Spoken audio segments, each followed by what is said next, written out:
अब इस आग में कई लोग जलेंगे।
अंधा है क्या?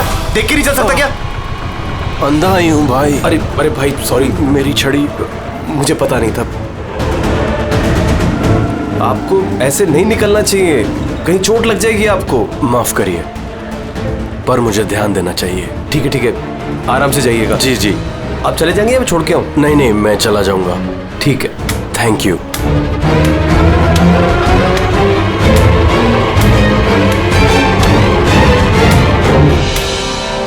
क्या हो गया यार, ये इतना दर्द क्यों हो रहा है?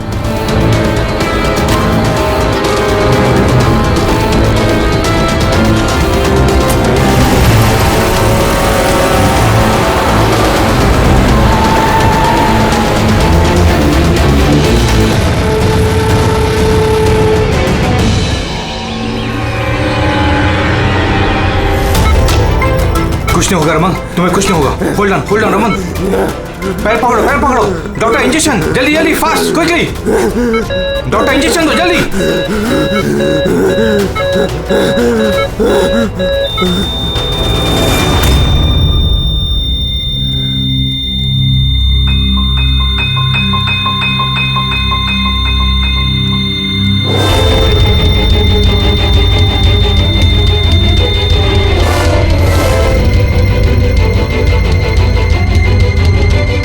Oh my God, he's dead. और इनकी मौत नेचुरल भी नहीं है। अब क्या? I know Priya, it's a murder. और मैंने डॉक्टर सालुंके को इस केस के बारे में सब कुछ पहले से बता दिया था। अब तक तो उन्होंने फाइंड आउट कर भी लिया होगा कि रमन की मौत की वजह क्या होगी। जहर? रमन की मौत जहर से हुई है? हाँ बस, बहुत खतरनाक जहर है ये। पहले इंसान के दिमाग पर असर करता है। पहले डिलेरियम, फोटोफोबिया, एमनेशिया। उसके बाद ये जहर इंसान के बाकी के अंगों पर असर करता है। बाकी के अंग धीरे धीरे काम करना बंद कर देते हैं और इंसान की मौत हो जाती है। सर साहब, इसका कोई एंटीडोट तो होगा ना? हर जहर का एंटीडोट होता है फ्रेडी, लेकिन उसके लिए हमें उस जहर के बारे में पूरी जानकारी होनी चाहिए। बस ये जहर आसानी से पकड़ में नहीं आता है। मुझे भी बहुत सारे टेस्ट करने पड़े इसे ढूंढने के लिए। सर, जहर दे के मारना एक अलग बात है, और ऐसा जहर देना जिससे इस तरह तड़प तड़प के मरे, ये जरा चौंकाने वाली बात नहीं लगती? लेकिन ये जो भी कोई है, ऐसी नफरत करता था रमन के साथ कि उसने उसे ऐसी खतरनाक मौत दी थी। समझ में नहीं आता कौन हो सकता है ये, कौन होगा? कोई भी हो सकता है सर। सर रमन को जुए की लत थी। क्रिकेट, रेस कोर्स, सट्टा, हर तरह का जुआ। और इसी चक्कर में वो 5 करोड़ के कर्जे में था। 5 करोड़? 5 करोड़? हाँ सर, उसको धमकी भरे मैसेजेस भी आए थे। उसके फोन रिकॉर्ड्स में ऐसे कई सारे मैसेजेस हैं जो उसको बुकीज और सट्टेबाजों ने भेजे। ये देखिए सर, हो सकता है इन्हीं में से किसी की धमकी सच साबित हो गई होगी। पता नहीं, पर जिस तरह से इसको मारा है सर, लगता तो नहीं है किसी बुकी का काम है। फिर भी इन्हें बुलाना तो पड़ेगा, शायद कुछ पता चल जाए। हाँ। Hello ACP Pradyuman. अच्छा ठीक है।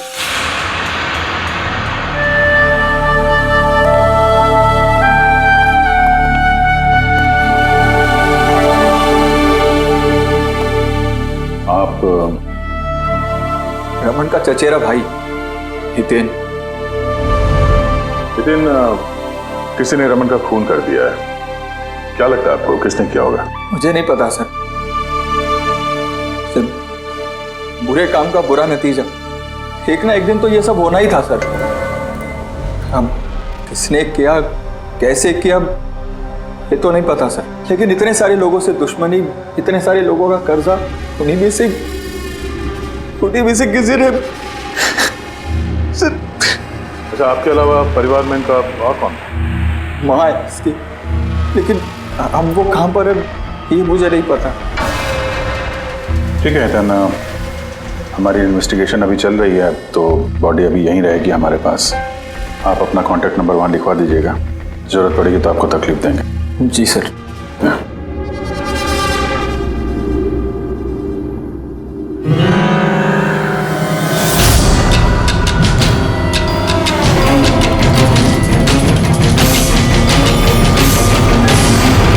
सबका उतना दुखी है नहीं जितना ही दिखा रहा है। हाँ, बॉडी ले जाने की जल्दी नहीं थी, जैसे ही बोला जाओ तो निकल गया। कोई पूछताछ नहीं कब मिलेगी बॉडी। गड़बड़ है, गड़बड़ है ये हितेन, बड़ी गड़बड़ है। ऐसे लग रहा था जिसे ये बात पक्की करने आया था कि रमन मरा है या नहीं। नजर रखो उस पर। रमन, रमन बेटा, रमन क्या हुआ बेटा? रमन। मैम, आप बेटा मेरा रमन, माँ मैं इसकी वसुंधरा। बेटा क्या हुआ? मैं तो तेरा इंतजार करती रही कि तू आएगा और मुझे घर ले जाएगा एक दिन, पर तू तो इतना दूर चला गया बेटा। रमन, तो आप अपने बेटे रमन के साथ नहीं रहती थी? जी नहीं सर। आप? सर मेरा नाम मदन है। भगवान, मुझे क्यों बिठा रखा यहाँ पे? उठा लेता मुझे ही। संभालो अपने आप को। और कितना रोग इस नालायक के लिए। इसको अपनी करनी की सजा मिली है। नहीं बेटा, ऐसा मत कहो। चाहे जैसा भी था, बेटा था मेरा। क्यों, ऐसा क्या किया था इसने इनके साथ? इन्हें अपने ही घर से बाहर निकाल दिया, सड़क पर छोड़ दिया अकेले। ऐसा क्यों?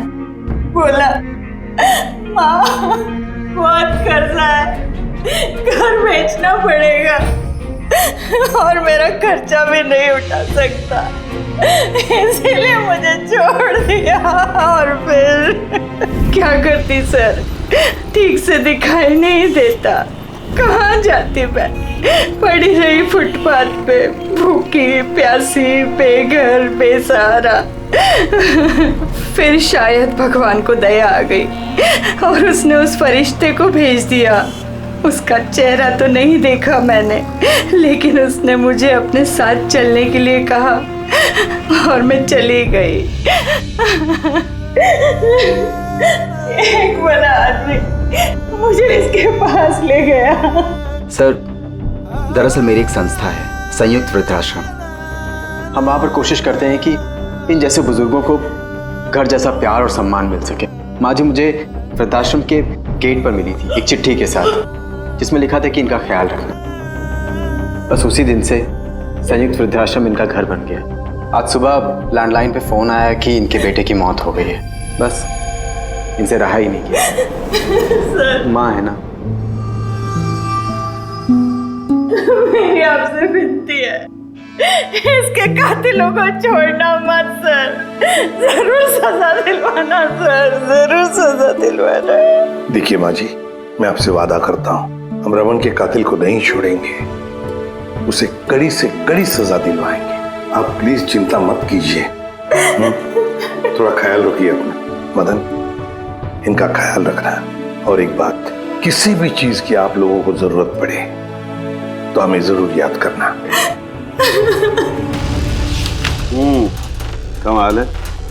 तारिका, हॉस्पिटल के डॉक्टर्स की रिपोर्ट के हिसाब से इसकी जांघ पर ये जो निशान है ना, ये या तो किसी एलर्जी का है या फिर किसी जहरीले कीड़े मकोड़े के डंक का निशान है।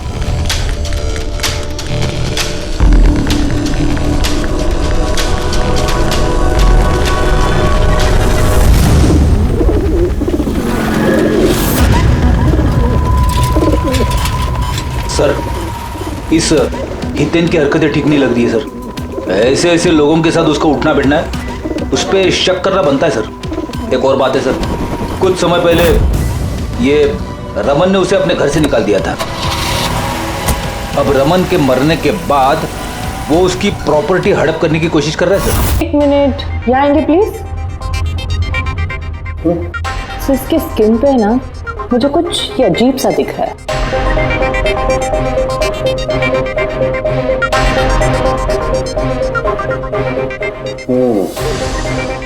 तारिका, ये जो अजीब सी चीज है ना, दरअसल ये पैराफिन है।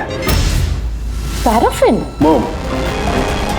अरे, तो इसका मतलब वो जहर इसके थाई में नहीं इंजेक्ट किया गया? किया गया। वो जहर इसकी थाई में ही इंजेक्ट किया। तो फिर ये मोम कहाँ से आया? मोम कहाँ से आया?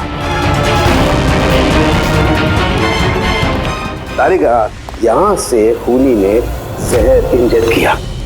दरअसल ये जहर मोम से, पैराफिन से कोटेड था, इसीलिए इसकी इस चमड़ी पर भी और इसके खून में भी हमें पैराफिन मिला है।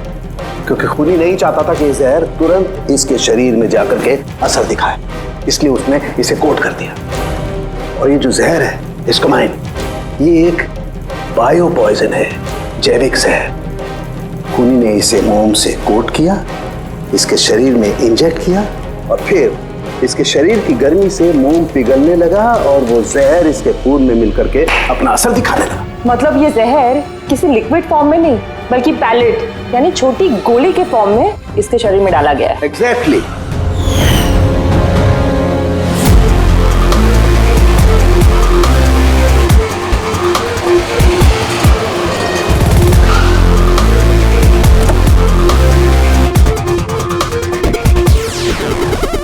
ये है वो कंस्ट्रक्शन साइट जहाँ पे रमन इंजीनियर था। उसके कोलीग बता रहे थे कि यहाँ से निकलने के बाद उसको कुछ पैर में तकलीफ हुई है। लेकिन यहाँ पे जो वर्कर्स काम करते हैं उन लोगों ने बताया कि जब तक वो कंस्ट्रक्शन साइट में था तब तक तो वो ठीक था। इसका मतलब जो भी हुआ कंस्ट्रक्शन साइट से बाहर आने के बाद हुआ, तो यहीं पे हुआ होगा। यहाँ पे तो आसपास पता करते हैं, शायद किसी ने कुछ देखा। सर आप लोग चलिए, मैं जरा चाय पी के आता हूँ। मतलब चाय वाले से पूछ के आता हूँ, कुछ देखा है क्या? अभिजीत, ये बच्ची कंस्ट्रक्शन साइट के सामने अखबार बेच रही है, पूछते हैं उससे।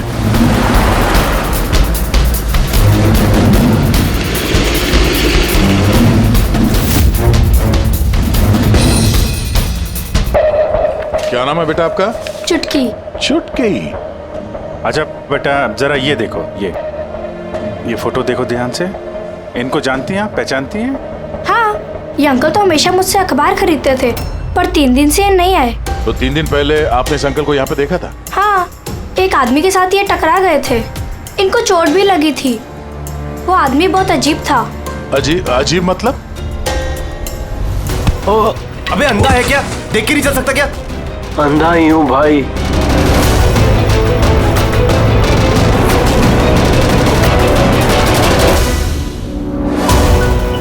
क्या हो गया यार? दर्द क्यों हो रहा?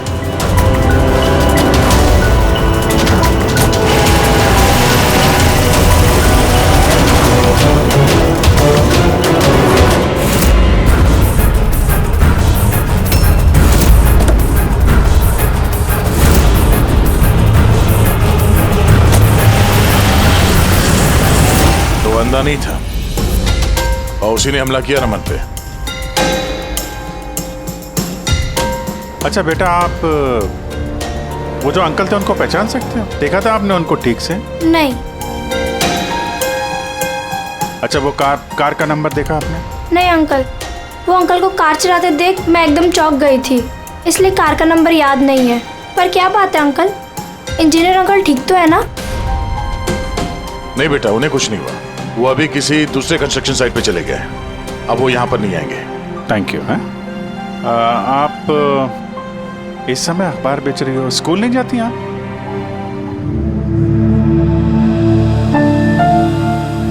क्या बात है, हैं? स्कूल तो जाना चाहिए। आप कितनी इंटेलिजेंट लड़की हो। एक्चुअली हर बच्चे को स्कूल जाना चाहिए और आपको भी जाना चाहिए। पर स्कूल जाने के लिए बहुत सारे पैसे चाहिए ना अंकल, मेरे पास पैसे नहीं है। बेटा, अगर आपको पैसे ना देना पड़े तो आप स्कूल जाएंगी? हाँ अंकल, जरूर जाऊंगी, मुझे पढ़ना है।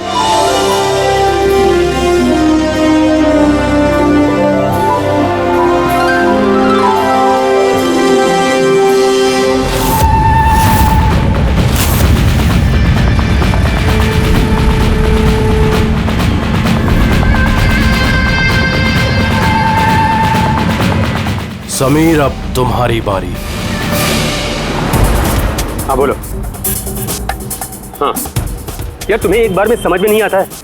देखो, मैंने तुम्हें पहले भी कह दिया है कि तुम कुछ भी कर लो, मैं इस खंडहर के लिए एक कौड़ी भी खर्च नहीं करने वाला।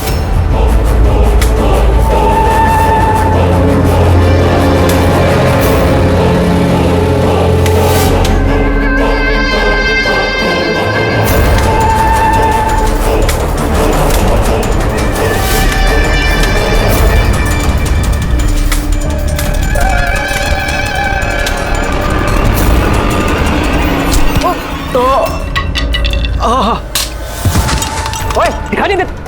मेरी छड़ी। सॉरी, मेरी छड़ी। सॉरी। अब आपको कहीं लगी तो नहीं? आप ठीक है ना? मैं आपको कहीं ड्रॉप कर दूं? नहीं नहीं, मैं ठीक हूँ, मैं चला जाऊंगा। आप ठीक है ना? नहीं, I'm okay। आप संभाल के जाइए। हाँ जी, आप संभाल के जाइए। Okay, thank you.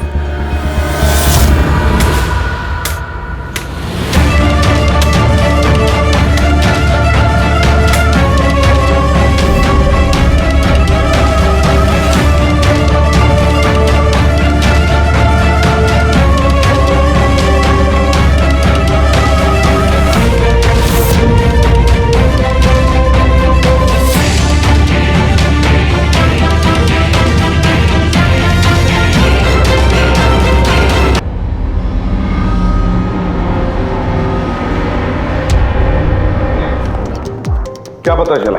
बस इस आदमी को जो जहर दिया गया ना, वो भी किसी पौधे से ही बनाया गया है। क्या? ये भी किसी पौधे से? हाँ बस, लेकिन ये कौन सा जहर है, ये अभी तारिका पता कर रही है। इस जहर का नाम है रिकिनस कम्युनिस, और ये जहर पहले वाले जहर से भी बहुत ज्यादा तेज और खतरनाक है। रिकिनस? अब ये किसी पौधे का नाम है क्या? हाँ फ्रेडी, ये किसी पौधे का नाम है। और बॉस, ये कोई आम पौधा नहीं है, बहुत मुश्किल से मिलता है। और खूनी जो कोई भी हो बॉस, उसे पौधों के बारे में बड़ी अच्छी जानकारी है। हाँ, जानकारी तो होनी चाहिए पौधों के बारे में, तभी तो। लेकिन सर, इन हत्याओं की वजह क्या है?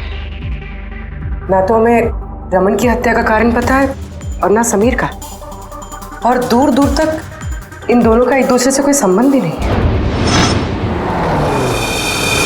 सर, समीर और रमन के बीच में एक चीज तो कॉमन है। क्या? माय गॉड, तो ये है वो कड़ी जो समीर और रमन को जोड़ती है। तो क्या दोनों ने एक ही गलती की? जी सर, रमन की तरह समीर ने भी अपने बूढ़े और कैंसर पेशेंट पिता को घर से निकाल दिया था। हमने उनके बारे में छानबीन की और एक ऐसे शख्स से मिले जिन्होंने समीर के पिता को ढूंढने में मदद भी की और इस केस को एक नया मोड़ दिया। कौन है वो? सर, ये डॉक्टर दिनेश है। Hello sir. कैंसर सेंटर के चोड़ी। समीर के पिताजी का इलाज यही कर रहे थे। डॉक्टर दिनेश, सर एक बात समझाइए, समीर ने अपने पिताजी को घर से बाहर निकाला था, तो फिर ये समीर के पिताजी आपके यहाँ कैसे पहुंचे, आपके कैंसर सेंटर में? किसी ने उन्हें हॉस्पिटल पहुंचा दिया था। मैं हॉस्पिटल पहुंचा ही था जब मैंने इनको देखा। ये चेयर पे बैठ के कुछ बड़बड़ा रहे थे, हाथ में लिफाफा था। मैंने पूछा कि कौन है, लेकिन इनको कुछ याद नहीं था। मैंने उनके हाथ से लिफाफा लिया। पैसों के अलावा उसमें एक चिट्ठी भी थी। उसमें लिखा था कि इनको कैंसर है और हम इनको अपने यहाँ एडमिट करके इलाज शुरू करें। एडमिशन के लिए डिपॉजिट की रकम लिफाफे में है और इलाज के पैसे भी हॉस्पिटल के अकाउंट में ट्रांसफर हो जाएंगे। उनकी उम्र और हालत को देखकर मैंने उनको एडमिट तो कर लिया, पर मुझे चिंता थी अगर पैसे ना मिले तो। लेकिन भगवान का शुक्र है, अगले ही दिन इलाज के पूरे पैसे 10 लाख रुपए हॉस्पिटल के अकाउंट में ट्रांसफर हो गए थे। 10 लाख रुपए किसने ट्रांसफर किए? सर 100% खूनी ने दिए होंगे। सर बैंक डिटेल से पता चल जाएगा। पता चल गया एक्चुअली, पैसे समीर की वाइफ रत्ना ने दिए थे सर। ये सब मेरी गलती है सर। मेरी वजह से समीर की जान चली गई। मैंने ही उसे उकसाया था। पिताजी की देखभाल में काफी प्रॉब्लम हो रही थी और सारी प्रॉपर्टी और सब हमारे नाम पर हो ही चुका था, तो मैंने ही समीर को कह के पिताजी को घर से निकलवा दिया। शर्म नहीं आती तुम्हें? समीर के पिता तुम्हारे भी पिता समान थे, उनको ही घर से निकाल दिया। ये सब करने के बाद फिर उनकी इलाज के लिए 10 लाख रुपए क्यों दिए? मुझे किसी ने धमकी दी थी सर कि अगर पिताजी के इलाज के लिए 10 लाख रुपए नहीं दिए तो वो समीर को और मुझे मार देंगे। सर मैंने उन्हें 10 लाख रुपए दे दिए, फिर भी उन्होंने समीर को मार दिया। और अभी भी कहा है कि अगर हर महीने पिताजी के इलाज के लिए 50,000 रुपए नहीं दिए तो वो मुझे भी मार देंगे। किसी पे शक है तुम्हें? नहीं। उसके बारे में कुछ याद है? उसकी आवाज, उसका लहजा, कुछ भी याद नहीं। सर प्लीज मुझे बचा लीजिए। सर मैं मरना नहीं चाहती। सर मैं पिताजी को घर ले आऊंगी, मैं उनकी पूरी देखभाल करूंगी, पूरी कोई तकलीफ नहीं होगी। सर आप प्लीज मुझे बचा लीजिए। घबराओ सर प्लीज मुझे बचा। कुछ नहीं होने देंगे तुम्हें हम।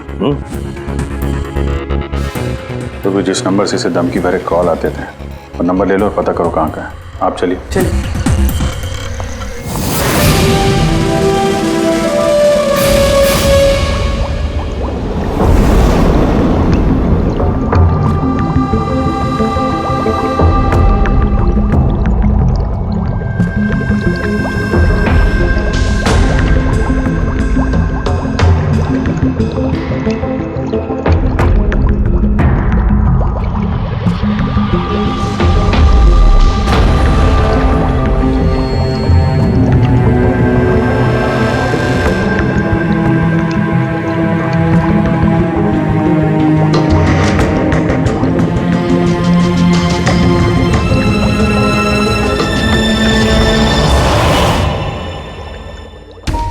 सर हमने इतने सारे एंटीडोट्स बना लिए, लेकिन इसकी क्या गारंटी है कि खूनी इन्हीं में से किसी जहर का इस्तेमाल करेगा?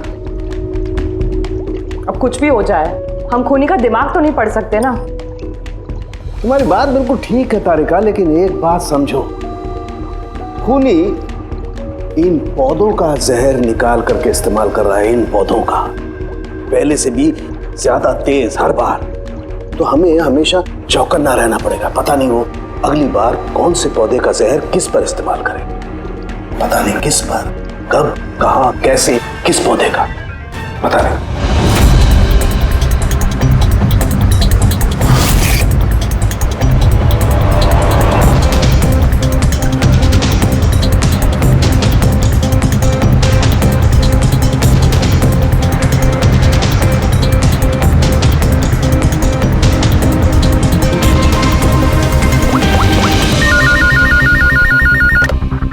हेलो, हाँ हाँ पूर्वी बताओ।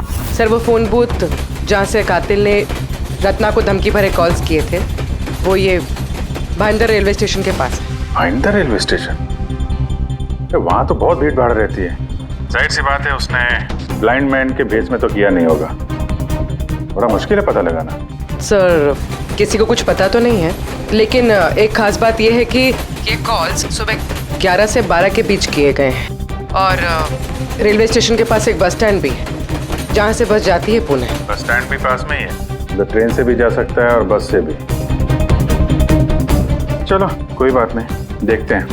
भाईंदर, इसका मतलब कि खूनी मुंबई से ही है और सिर्फ समीर का खून करने के लिए पुणे गया था। तो पुणे वो ट्रेन से गया होगा या फिर बस से या फिर कोई प्राइवेट गाड़ी या फिर खुद की गाड़ी से। वही तो सर, खूनी को पता था कि हम लोग रत्ना तक पहुंच जाएंगे पर ये कॉल वाली बात खुलेगी, इसलिए वो हमें गुमराह कर रहा है सर। खेल खेल रहा है हमारे साथ। हाँ, खेल खेल रहा है। अगर सर हम लोग खूनी तक पहुंचेंगे कैसे? हमारे पास उसके खिलाफ तो कोई इंफॉर्मेशन है ही नहीं और हमें यह भी नहीं पता है कि उसका अगला शिकार कौन होने वाला है। पंकज, इससे पहले कि खूनी अपनी शिकार तक पहुंचे, हम शिकार उसके सामने डाल देंगे। ये घटना आज सुबह 10 बजे की है। मुंबई के गोरेगांव रेलवे स्टेशन पर एक बुजुर्ग ने रेल के नीचे आकर अपनी जान देने की कोशिश की। वहां मौजूद लोगों ने उन्हें बचा लिया। आइए जानते हैं कि आखिर वो क्या वजह है जिसने एक बुजुर्ग को ये करने पर मजबूर कर दिया। क्यों पकड़ के रखा हुआ? छोड़ दो मुझे, मैं नहीं जीना चाहता हूँ। क्या करूँगा मैं जी करके? लेकिन आपके साथ हुआ क्या है? आखिर आप क्यों मरना चाहते हैं? क्या हुआ? मेरे साथ क्या हुआ? मुझे मेरे इकलौते बेटे ने घर से बाहर निकाल दिया धक्के दे करके। मैंने अपने बच्चे को इतने प्यार से पाला पोसा और उसने मुझे घर से बाहर निकाल दिया। ये तो बड़े दुख की बात है। आखिर क्या हो गया हमारी आजकल की पीढ़ी को? आपका बेटा करता क्या है? क्या करता है? स्कूल जाता है। टीचर है? नहीं, पढ़ता है। स्कूल में पढ़ता है। अभी 8 साल का ही तो है। जी क्या कहा आपने? क्या कहा? आपका बेटा कितने साल का है? कितने साल का है? आपने कहा 8 साल का है। मेरा बेटा 8 साल का है। उसने मुझे घर से बाहर निकाल दिया। मैं मर जाऊंगा। सुना आपने? इनका दावा है कि इनके 8 साल के बेटे ने इनको घर से बाहर निकाल दिया। आखिर क्या वजह है? कौन है ये 8 साल का बच्चा? रेल की पटरी पर जान देने की कोशिश करने वाले बुजुर्ग के 8 साल के बेटे का पता चल गया है। वो दरअसल 33 साल का सॉफ्टवेयर इंजीनियर है। बुजुर्ग की दिमागी हालत ठीक नहीं है, इसलिए अब भी वो उसे 8 साल का बच्चा ही समझते हैं। उनका बेटा अमेरिका में रहता है और उसने उन्हें घर से बाहर निकाल दिया है। उसके बाद ही बुजुर्ग ने अपनी जान देने की कोशिश की। आइए उनके बेटे से ही पूछते हैं कि उन्होंने आखिर ऐसा क्यों किया। सर एक सवाल सर, क्या ये सच है कि आपने अपने पिताजी को घर से बाहर निकाल दिया है? हाँ ये सच है। सर आखिर आपने ऐसा क्यों किया? आपको एक बार भी बुरा नहीं लगा? हाँ निकाला मैंने और बुरा भी नहीं लगा। आप जानते हैं इनको? आपने कभी झेला इनको अल्जाइमर्स की बीमारी है। मैं पागल हो गया उनका ख्याल रखते रखते। मेरी खुद की एक लाइफ है, मेरी वाइफ है, मेरी फैमिली है। मैं क्या करूं? कब तक पैसे दे के इनका ट्रीटमेंट का काम कराते रहूं? मैं पैसे नहीं मेरे पास, सब खत्म हो गया। अरे यहाँ से, अरे छोड़ दो मेरा पीछा, मेरे दूर चले जाओ मुझसे। परेशान हो गया आपसे मैं। ये तमाशा देखो खड़ा कर दिया। खुश हो गए? चले जाओ मुझे छोड़ के यार। सर कभी आप भी तो छोटे थे ना। इन्होंने आपको पाल पोस के बड़ा किया, इस लायक बनाया और आपने इन्हें घर से बाहर निकाल दिया। तुमको बहुत प्यार आ रहा है? हाँ जा अडॉप्ट कर ले जाके। दिमाग खराब मत करो मेरा। तुमको जो करना था ना तुमने आके कर लिया। बवाल खड़ा, प्यार भी मिल गई ना तुमको, पैसे कमा लिए ना। हटो यहाँ से। तो देखा आपने कि किस तरह एक लड़के ने अपने बाप को घर से बाहर निकाल दिया। अब ये बेचारे बुजुर्ग कहाँ जाएंगे? किसके साथ रह जाएंगे? इन्होंने अपनी सारी पूंजी अपने लड़के पे लगा दी और आज इनके लड़के ने इनको घर से बाहर निकाल दिया।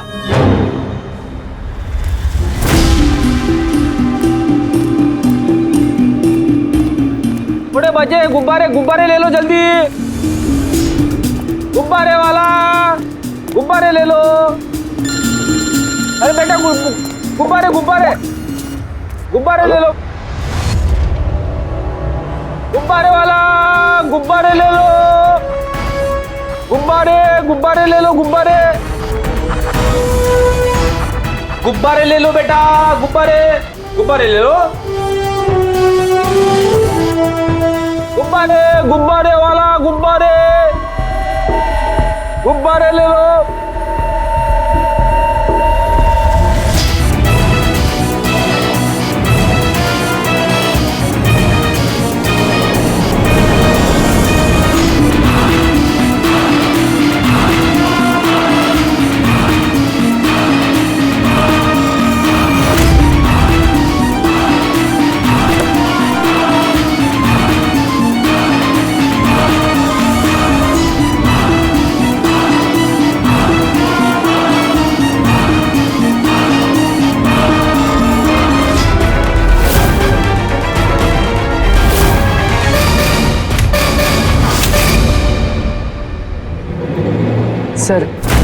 सर एक अंधा बिल्डिंग की तरफ आ रहा है।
इतने सारे लोग? सर इतने सारे अंधे एक साथ? हमने तो एक सोचा था, यहाँ तो 8-10 निकले। लगता है ये कोई चाल है। आप लोगों को जाना कहाँ है? एक मिनट आप लोग रुकिए। एक मिनट, यहाँ कैसे आ गए आप लोग? आइए। ये आप सब कहाँ हैं आप लोग? यहाँ क्या बात है? क्या हुआ? यहाँ आंखों का फ्री चेकअप होने वाला है। संपत है आप? संपत? उसने ही बुलाया था हम लोगों को। देखिए यहाँ पे ऐसा कोई शिविर नहीं है। कौन संपत कौन है? किसने बुलाया आपको? उसने ही तो बुलाया था यहाँ।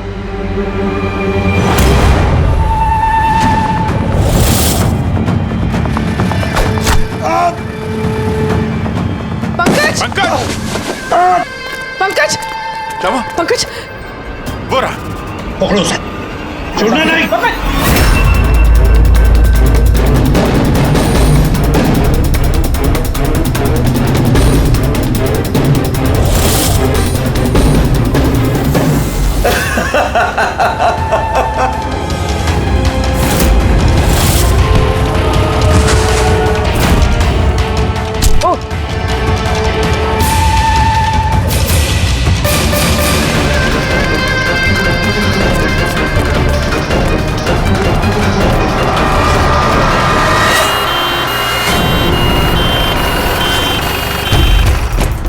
आजा, जल्दी आजा।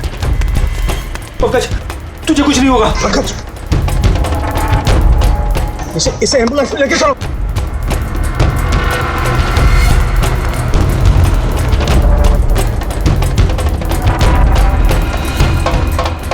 पंकज पंकज तुझे कुछ नहीं होगा। पंकज तारिका ये लो, इससे जहर का पता करो। अगर जहर का पता नहीं चला तो हम एंटीडोट नहीं दे पाएंगे। मेरी बात सुन रहे हो तुम? सुना नहीं है पंकज, आंखें बंद मत होने देना। आदिश हमारे पास इसका एंटीडोट हो, वरना हमें इसे हॉस्पिटल ले जाना पड़ेगा। एंड आई एम श्योर ये वाला जहर पहले वाले जहर से बहुत ज्यादा स्ट्रॉन्ग है। तारिका एक काम करो, नेशनल बायो सेंटर को फोन करो और उसे लाइन पर रखो।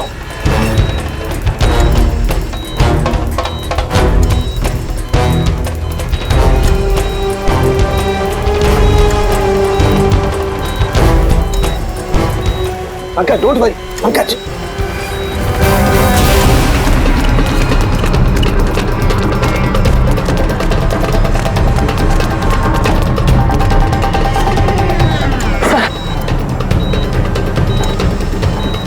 ओह माय गॉड, ये नहीं हो सकता है। और सूत्र तो जहर ही बदल दिया। लेकिन सर हमारे पास इतने सारे एंटीडोट्स है, कोई ना कोई तो काम करेगा ना। कोई काम नहीं करेगा बॉस, ये पौधे का जहर ही नहीं है, उसने जहर बिल्कुल बदल दिया है। अब क्या होगा सौरभ? करना कुछ यार। पंकज कीप ब्रीदिंग, सब ठीक हो जाएगा। हाँ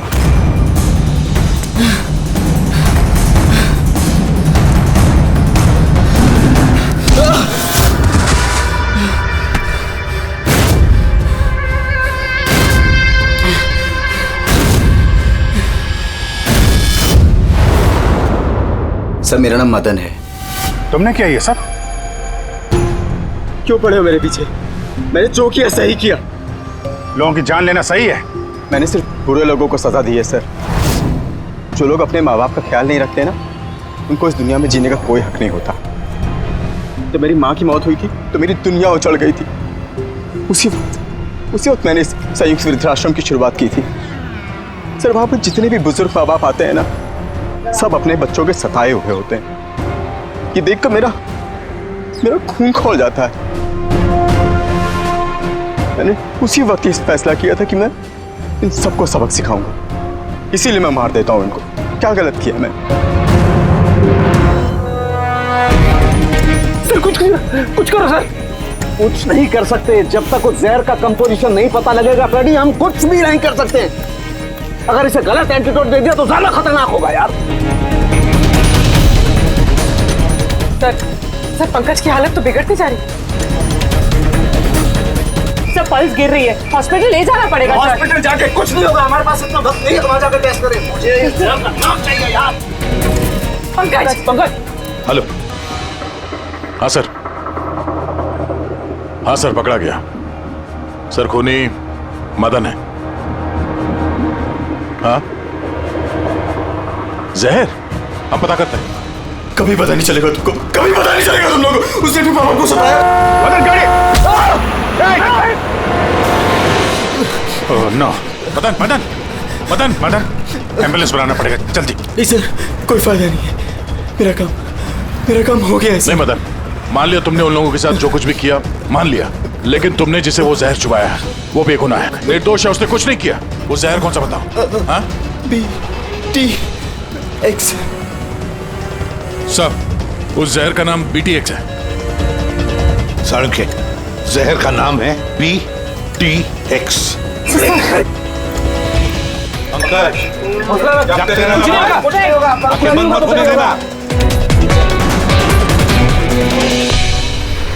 मदन बस हो गया, you'll be all right। बस अब पंकज को कुछ नहीं हो सकता है, कुछ भी नहीं। Welcome my boy. घबराओ मत, कुछ नहीं होगा तुम्हें। तुम आदमी अच्छे थे मदन, लेकिन तुमने जो किया वो सही नहीं था। ये तो चला गया अभिजीत, तो चाहे कुछ भी हो जाए, इसका वो वृद्धाश्रम बंद नहीं होने देंगे।